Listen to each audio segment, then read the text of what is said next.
Hoje eu vou falar uma história muito curiosa e interessante. Eu vou falar sobre o Cine Ideal, popularmente conhecido como cinema velho. Antes de começar a história do Cine Ideal, eu gostaria de fazer um adendo para falar da palavra ideal, que era muito usada pelos nossos pioneiros em quase todos os seus estabelecimentos. Começando, o cinema tinha o nome de Cine Ideal. A padaria da Dona Linda Cavallari tinha o nome de Padaria Ideal. O açougue do seu Alberto Stangerlin, hoje do Bilico e da Dona Terezinha, chama até hoje Açougue Ideal. O salão de barbeiro do senhor Armídio Sestari era Salão Ideal. E o clube de maior frequência da cidade era o Ideal Clube. Aliás, os nossos pioneiros usavam o ideal como sendo, então, uma meta, um objetivo para que eles tinham na vida. Mas, afinal de contas, como surgiu o Cine Ideal? Ora, eles tinham feito a sede, eles tinham já um salão com as 300 e poucas carteiras, ele tinha o palco. Então comprou então um projetor,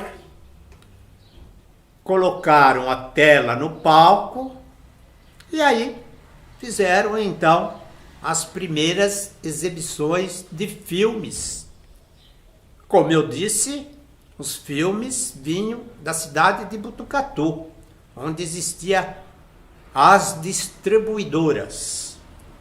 Os filmes chegavam naquelas latas amassadas de tanta bardeação que tinha entre uma cidade e outra. Muito bem. Mas acontece que o nosso cinema, como ele tinha apenas um projetor, e esse projetor ele tinha a capacidade de projetar apenas 2 rolos de filme. Terminando esses 2 rolos, era preciso trocá-los. E essa operação, feita pelo operador da máquina, demorava aproximadamente uns 15 minutos.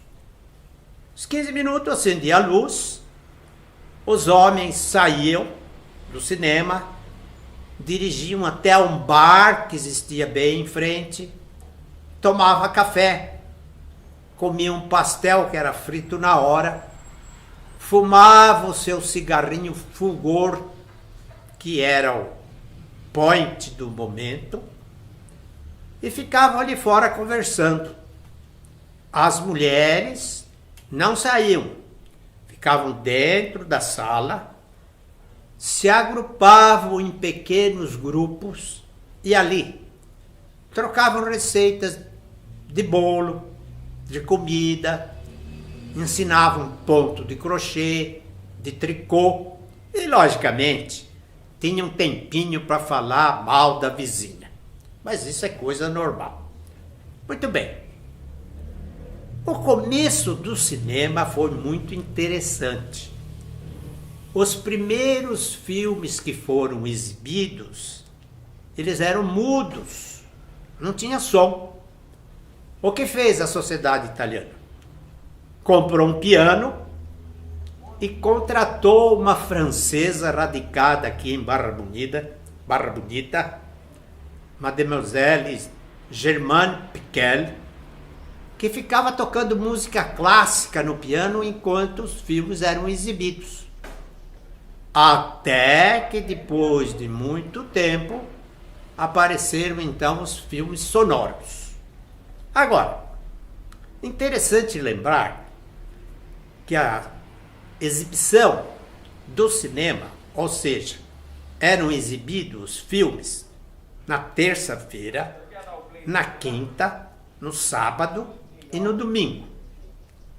Segunda, quarta e sexta, o salão estava à disposição dos seus associados. Mas segunda-feira sempre existia a reunião da diretoria. E a sexta-feira aconteceu uma coisa muito interessante. Um grupo de jovens montou então um grupo de teatro e toda sexta-feira era então feito os ensaios de alguma peça teatral. Depois de 3 meses mais ou menos de ensaio, a peça era exibida e o salão da Sociedade Italiana ficava lotado. Às vezes, muitas vezes, eu fiquei sabendo que teve então reprise de tanto sucesso do grupo teatral de Barra Bonita. O cinema então foi um atrativo muito grande, funcionou por muito tempo. Depois ele teve então a participação muito grande no desenvolvimento da cidade, porque eram exibidos principalmente os jornais que vinham já do Rio de Janeiro, que naquela época capital. Muitas pessoas foram responsáveis pela direção do cinema. Nós tivemos várias pessoas que tomaram conta desse cinema. E assim foi indo, até que apareceu então a modernidade e a construção de um cinema mais novo, mais moderno, chamado Cine São Jorge, de propriedade do seu Jorge Naas. E o nosso cinema, a nossa sociedade italiana, com todo o seu patrimônio, terminou em 1961. Em 1961, foi feita a última reunião com os últimos sócios e todo o patrimônio da Sociedade Italiana de Mútuo Socorro e Beneficência Príncipe Umberto foi doado ao Hospital e Maternidade São José. Ou seja, essa sociedade começou com méritos e terminou com louvor. Assim, nós encerramos uma pequena parte da história de Barra Bonita, que foi a Sociedade Italiana de Barra Bonita.